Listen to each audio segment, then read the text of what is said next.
لیکن کیا ہی عجیب آئرنی ہے کہ اسی ہفتے ہم نے اخبارات میں یہ بھی پڑھا ہے کہ وفاقی حکومت نے بیوروکریسی کے لیے 101.8 ارب روپے کی خصوصی الاؤنس کی منظوری دی ہے. اب کیا یہ آئی ایم ایف سے مشاورت کر کے کیا گیا ہے یا صرف وہ چیزیں جو عوام پہ ڈائریکٹلی اثر انداز ہوتی ہیں اس کے اوپر بڑے نٹ پکنگ کرتا ہے آئی ایم ایف؟ اس طرح کے پیکیجز کے اوپر آئی ایم ایف کی نظر نہیں جاتی ہے. پروگرام کے سلسلے میں ڈاکٹر مفتاح اسماعیل صاحب ہمارے ساتھ موجود ہیں, سابق وزیر خزانہ رانا احسان افضل صاحب موجود ہیں. بہت شکریہ آپ دونوں حضرات کا. رانا صاحب, اب صورتحال یہ ہے کہ آپ کا جو میکنزم ہے آپ نے اس کو سوچ سمجھ کے بنایا ہوگا, لیکن عوام کو چلے چھوڑے وہ تو کسی کھاتے میں نہیں ہے. نہ پیٹرول پمپ ایسوسی ایشن کو سمجھ میں آ رہا ہے, نہ پاکستان بزنس فورم کو سمجھ میں آ رہا ہے, نہ نچلے لیول پہ جب پیٹرول کی قیمت بڑھے گی اور باقی اشیاء خورونوش کی قیمتیں بڑھیں گی وہ کیسے مینج ہوگی, وہ بھی کسی کو سمجھ میں نہیں آ رہا ہے. تو یہ میکنزم کچھ ایسا تو بنایا نا کہ کسی ایک پارٹی کو تو سمجھ میں آئے. بسم اللہ الرحمن الرحیم. دیکھیں, اس میں اتنی کوئی مشکل بات تو نہیں ہے کہ کسی کی سمجھ میں نہ آئے. دنیا میں آئل پرائسز بڑھ رہی ہیں اور ہم ایک آئل امپورٹنگ ملک ہیں, اور جب آپ منتھلی پرائس ریویژن سے یا ویکلی پرائس ریویژن سے ڈیلی پرائس ریویژن پہ آتے ہیں تو یہ جو اسپیکولیٹو ہورڈنگ ہوتی ہے اس کو ختم کرتی ہے. یہ ایک نئی ٹرانسپیرنسی لے کے آتی ہے پرائسنگ میکنزم کے اوپر. جو الزام لگتا تھا کہ او ایم سی کا فلانی جگہ چھکا لگ گیا, اب ان کا جو ہے وہ منفی ہو رہا ہے, اس کہانی کو ختم کرتا ہے کیونکہ ڈیلی پرائس ڈویژن ہے. یہ جو آپ کی سپلائی چین کو خطرات ہوتے ہیں اس طرح کی ڈراسٹک سچویشن میں جہاں آئل پرائسز انٹرنیشنلی جو ہے وہ اپ ڈاؤن جا رہی ہیں, وہاں سپلائی چین کو ڈسرپشن کو یہ روکتا ہے کیونکہ پرائسز آپ کی جو ہے وہ ڈیلی بیسس پہ ریوائز ہو رہی ہیں. اور یہ کوئی نیا فارمولہ ہم نے دنیا میں پہلی دفعہ ہم نے نہیں ایجاد کیا. بے انتہاشا ملک ہیں جہاں پرائسز جو ہے وہ ڈیلی بیسس پہ ریوائز ہوتی ہیں.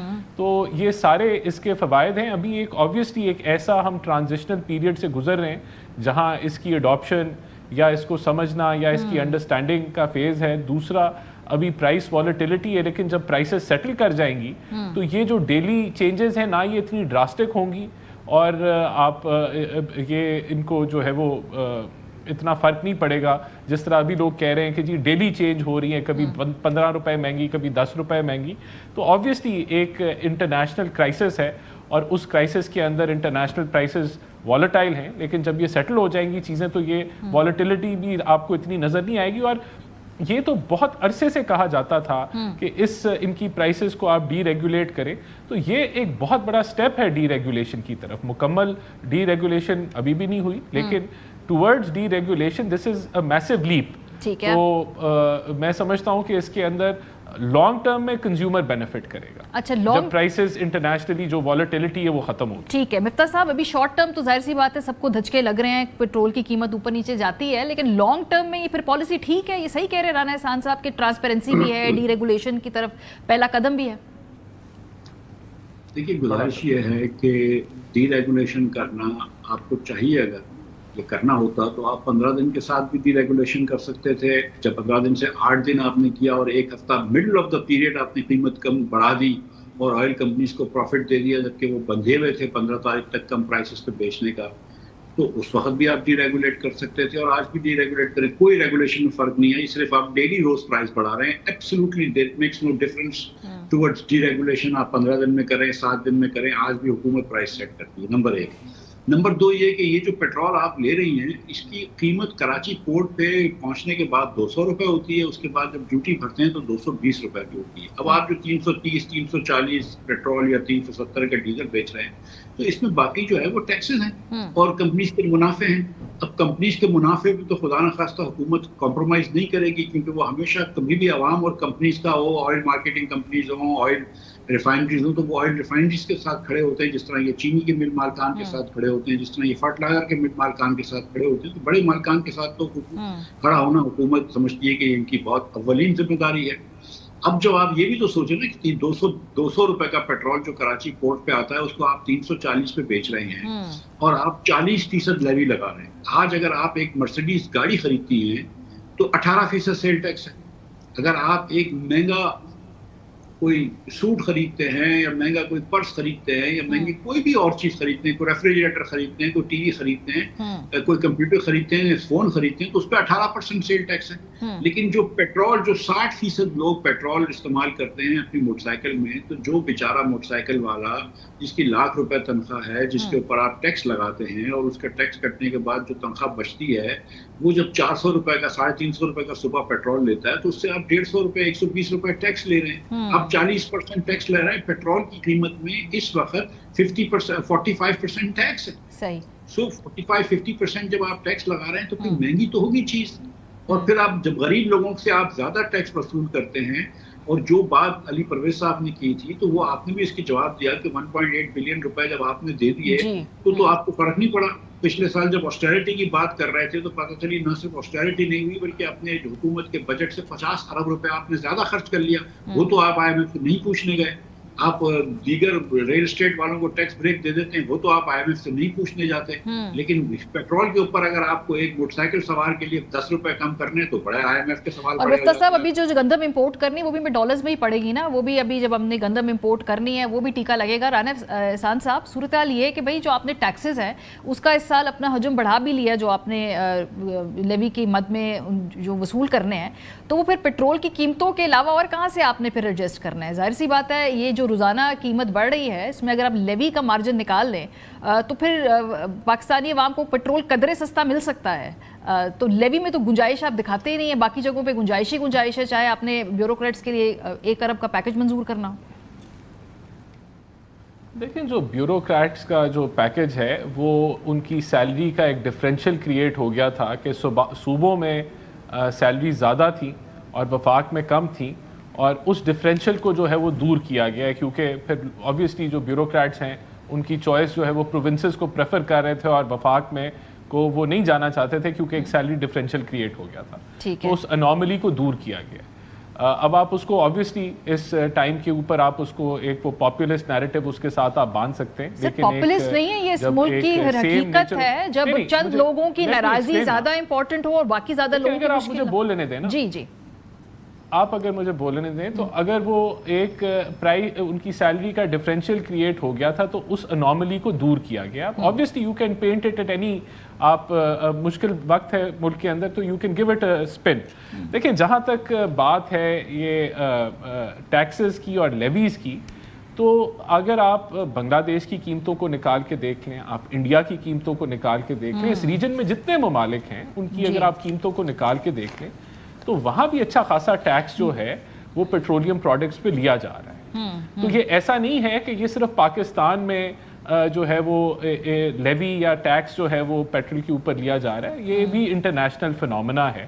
اس میں کوئی شک نہیں ہے کہ ہم نے بجٹ کیا ہے 1700 ارب ہم نے لیوی اکٹھا کرنا ہے, اور وہ لیوی جو ہے وہ کسی الماری میں ہم نے رکھ کے جیبوں میں اپنی بھر کے نہیں لے جانا, اس سے بجٹ بنا ہے. تو پھر رانا صاحب یہ مان لیں کہ یہ لیوی کی وجہ سے پیٹرول مہنگا ہے, قیمتیں بڑھ رہی ہیں, کم بھی ہو رہی ہیں, لیکن پرائمریلی لیوی کی وجہ سے مہنگا ہے. دیکھیں میں نے آپ کو بتایا کہ دنیا بھر میں پیٹرولیم پروڈکٹس کو ٹیکس کیا جاتا ہے. مجھے آپ سوائے ان ممالک کے جو پیٹرول اپنا خود بناتے ہیں, جو جہاں کروڈ جہاں سے خود نکلتا ہے, آپ مجھے بتا دیں کہ کون سا ایسا ملک ہے جو وہاں زیرو ٹیکس کے اوپر یا زیرو جو ہے وہ سیل ٹیکس یا وہ اس کو جو ہے پیٹرول کو وہ بیچ رہا ہے. بلکہ اس سے بھی ریشو سے زیادہ, یہ 40% لیوی کیوں کہا, لیکن اس سے بھی کہیں زیادہ جو ہے وہ ٹیکس دیا جاتا ہے پیٹرول کے اوپر. اور ہمارے ملک میں تو ویسی tax to G D P 8% پہ تھی. اس کو سمپلیفائی کر لینا, اپنا آرگیومنٹ سمپلیفائی کر لے کہ ٹیکس کلیکشن کی وجہ سے پاکستان میں پیٹرول مہنگا ملتا رہے گا, قیمتیں اوپر نیچے ہوں, عالمی برادری کی نہیں ہماری مجبوری ہے. اس کو بس سمپلیفائی کر لیں پھر کہ بھئی ٹیکس کلیکشن کا مسئلہ ہے وہ ہم ہو نہیں رہی. میں سمپلیفائی کر کے آپ کو یہی بتا رہا ہوں نا, آپ عوام کو یہ بتائیں کہ کون سے ایسے ملک ہیں جو کوئی ٹیکس نہیں اکٹھا کر رہے پیٹرولیم پروڈکٹس پہ, تو اس سے یہ سمپلیفائی ہو جائے گا. یہ ریسرچ کروائیں کسی سے اور پھر نکلوائیں کہ یہ سب لوگ جو ہیں ٹیکس فری پیٹرول جو ہے وہ بیچ رہے ہیں, تو تب لوگوں کو پتا چل جائے گا کہ کیا ہم کوئی بہت ہی الگ کام کر رہے ہیں اس ملک کے اندر, یا ہم بھی وہی کام کر رہے ہیں جو مختلف ہمارے سے بہتر معیشتیں بھی کر رہی ہیں اور ہمارے سے خراب معیشتیں بھی کر رہی ہیں. تو یہ جب آپ کمپیریزن کریں گے تو عوام کو کلیئرٹی ہو جائے گی کہ یہ ہم کوئی انہونی نہیں کر رہے. یہ جو لیوی ہم چارج کر رہے ہیں یہ بجٹ کا حصہ ہے, اس سے آپ کی ایجوکیشن، ہیلتھ، ڈیفینس، آپ کی ڈیٹ سروسنگ، یہ سارا کچھ ہوتا ہے. یہ کوئی سیاستدان جو ہے اس کو اپنی جیبوں میں ڈال کے گاڑیوں میں نہیں لے کے جا رہے. تو یہ جو ملک ہے، اگر آپ نے لیوی کم کرانا ہے، اگر آپ کہتے ہیں کہ لیوی کم کر دیں، تو پھر آبویسلی یہ بجٹ جو ہے اس کے اندر اور بھی سٹیک ہولڈرز ہیں، ملٹی لیٹرلز ہیں، جن کے ساتھ آپ نے مل کے یہ بجٹ بنایا ہے اور آپ نے صوبوں سے بھی پیسے لیے ہیں. تو اس کا کیسے ریورسل ہوگا آپ وہ ہمیں ضرور بتا دیں کہ کیسے ہم اس کو ریورس کریں، اپنی ڈیولپمنٹ کو بند کر دیں. ریفارمز کرے گا. یہ کوئی آسان، دیکھیں آخری بات، میں ڈاکٹر مفتاح سے یہ کوئی آسان چوائسز نہیں ہیں، یہ آسان چوائسز نہیں ہیں. اس وقت آپ کا پورے ملک دنیا میں کرائسس ہے. بہت آسان چوائس ہے کہ آپ پیٹرول کی قیمت بڑھا دیں، بڑی آسان چوائس ہے. جو مشکل فیصلے کرنے ہیں نا وہ نہیں ہو پا رہے حکومتوں سے. جی مفتاح صاحب، یہ انہونی بات نہیں ہے، دنیا بھر میں ٹیکس لگتا ہے، حکومت پاکستان کی IMF کی مجبوریاں ہیں، اس لیے وہ یہ ٹیکس آپ سے تھوڑا زیادہ لے رہی ہے. یہ ہے جو حکومت کا بیانیہ. دیکھیے پہلی بات جو انہوں نے کی کہ صوبے کی تنخواہ آپ کو میچ کرنی تھی. اگر صوبے کی تنخواہ میچ کرنی تھی تو ایک طریقہ یہ بھی تھا نا کہ آپ صوبوں سے کوآرڈینیٹ کر لیں کہ بھائی تم 22 گریڈ کے افسروں کو کتنی تنخواہ دو گے، ہم کتنی دیں گے. آپ کالج پروفیسروں کی تنخواہ تو میچ نہیں کر رہے، وہ بھی 20 22 گریڈ کے ہوتے ہیں. اردو یونیورسٹی کے اندر تو آپ نے تنخواہ نہیں دی گئی. دوسری بات جب یہ کہہ رہے ہیں کہ دنیا کے ملک بتا دو کہ جہاں پہ ٹیکس کا پیسہ جو ہے وہ نہیں لیا جاتا پیٹرول پہ، تو پھر دنیا کے کون سا ملک ہے جس میں 330 بچوں کو تونسا کے اندر HIV کا انفیکشن ہو جاتا ہے کیونکہ یوز نیڈل استعمال کیا آپ نے ٹیکس کے باوجود. اور پنجاب میں پیسوں کی کمی تو نہیں ہے. ابھی 11 ارب روپے کا جہاز خریدا ہے، خیر فگر نہیں بتا رہے کتنے کا خریدا ہے، جبکہ میرے اور آپ کے پیسوں سے خریدا ہے. ابھی 1 ارب روپے کی شاید 4 مرسڈیز خریدی ہیں، لیکن اسی صوبے کے اندر 330 بچوں کو HIV کا انفیکشن ہو جاتا ہے. یہ تو انہونی بات ہے نا. یہ تو ہم سے غریب ملکوں میں بھی نہیں ہوتا، ہم سے امیر ملکوں میں بھی نہیں ہوتا. ابھی اس کراچی کے اندر ولی کا ہسپتال کے اندر 120 لوگوں کو HIV انفیکشن ہو گیا کیونکہ یوز نیڈل استعمال کی گئی. تو وہ بھی ہم کو بتا دیں کہ کس ملک میں ٹیکس کے پیسوں سے بچوں کو HIV دیا جا رہا ہے. سو مطلب اس کے ایک طرف تو یہ نا کہ کوئی حکومت کی ایسی قابل قدر سروسز نہیں ہے. جس ملک میں 39% بچہ اسکول کے باہر ہو، اس ملک میں آپ ٹیکس کا پیسے لے کے تنخواہیں نہیں بڑھاتے، اس میں ٹیکس کا پیسے لے کے آپ اسکولیں ٹھیک کرتے ہیں. اور اگر آپ نے ٹیکس لینا ہے تو ضرور لیں، لیکن منصفانہ ٹیکس لیں. جب آپ مرسیڈیز گاڑی کے اوپر 18% سیل ٹیکس لگاتے ہیں تو ہونڈا موٹر سائیکل والا بیچارے کو جو پیٹرول خریدتا ہے اس کے اوپر آپ نے 40% لیوی کس روٹ سے لگا رکھی ہے؟ ڈیوٹی الگ لگائی ہے، کلائمیٹ چینج الگ لگایا ہے، کلائمیٹ چینج لیوی الگ لگائی ہے، اور آپ نے 40% لیوی لگا رکھی ہے. تو منصفانہ بھی تو کوئی چیز ہو سکتی ہے نا. اگر آپ ایگریکلچرسٹ سے آپ ٹیکس نہیں لے سکتے، چینی کے مل مالکان کے ساتھ آپ کھڑے ہو جاتے ہیں، ریفائنریز کو 75 ارب روپے کا نفع آپ نے لوگوں کی کاسٹ پہ آپ نے دے دیا، آئل مارکیٹنگ کمپنیز کو نفع ایکسٹرا آپ نے دے دیا مارچ کے اندر لوگوں کی کاسٹ پہ. تو ہر طرف ابھی بھی یہ کیا ہوا ہے کیونکہ وہاں پہ کاسٹیں بڑھ رہی ہیں اور یہ 8 دن کو برداشت نہیں کر سکتی تھی کمپنیاں، تو انہوں نے کہا ڈیلی کر دو تاکہ لوگوں کی جیب سے ڈیلی پیسہ نکلے، 8 دن بعد نہ نکلے. مطلب یہ ہر طرف اگر آپ نے کمپنیز کے مفاد کو اور حکومت کے ٹیکسز کو اگر آپ نے ترجیح دینی ہے لوگوں کی معاشی حالت پہ، تو پھر یہی ہوگا. آپ 7,500 ارب روپے 2022 میں ٹیکس تھا، اس سے آپ نے پچھلے سال 14,500 ارب روپے جمع کیے. آپ نے 4 سال میں ٹیکس ڈبل کر دیا. تو مجھے بتائیے کیا سروسز ڈبل ہوئی ہیں؟ کیا کسی کی انکم ڈبل ہوئی ہے 4 سال میں؟ جب آپ نے 4 سال ڈبل کر دیا، آپ نے کیا سروسز دی ہیں؟ آپ اکانومی جو آج آپ دیکھیں کہ گندم کے کاشتکار کو آپ نے جھوٹ بولا کہ ہم گندم خریدیں گے، تم سے نہیں خریدا. اس کا نتیجہ آپ پچھلے سال اس کو اس کے علاوہ سستا بیچنا پڑا. آپ نے نتیجہ دیکھ لیا کہ آج 1 ملین ٹن خریدنے کی، امپورٹ کرنے کی آپ نے نوبت آ گئی. آج پاکستان کے اندر آٹا 150 روپے کا مل رہا ہے، گندم 115 روپے کا مل رہا ہے.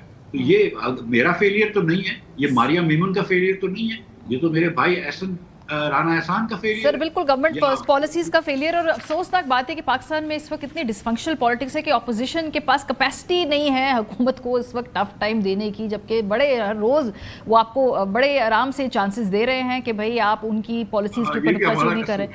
یہ بھی کیا یہ اپوزیشن نہیں آپ نہیں میں مطلب تحریک باقی بہت ساری جو باتیں ہیں وہ میں تو سر دیکھیں ماریہ، میں تو اپنی گزارش کرتا ہوں ڈیزل کی قیمت بھی آج پاکستان میں اگر فارمولا چینج ہوا ہے تو میری وجہ سے ہوا ہے، اگر معذرت کے ساتھ یہ کہنے کی اجازت دیں، لیکن باقی لوگوں کی کیپیسٹی چھین دی گئی ہے. بہت شکریہ مفتاح صاحب تھے. رانا احسان افضل صاحب ہمارے ساتھ موجود تھے. بریک پہ جائیں گے، واپس آئیں گے تو ایران امریکہ جنگ بھی کر رہے ہیں، بات چیت بھی کر رہے ہیں. پروگرام کے اگلے حصے میں اس پہ بات کریں گے، ہمارے ساتھ رہیے. Welcome back. امریکہ اور ایران کے درمیان جاری جنگ میں اگر ہم دیکھیں گزشتہ 2 ہفتوں سے ایک دوسرے کے اوپر تابڑ توڑ حملے کیے جا رہے تھے، لیکن گزشتہ رات سے تھوڑا سا اس میں ٹھہراؤ آیا ہے. تھوڑے سے جو حملے ہیں وہ رکے ہیں. اس کی وجہ یہ ہے کہ پریزیڈنٹ ٹرمپ سمجھتے ہیں کہ اس وقت مذاکرات کو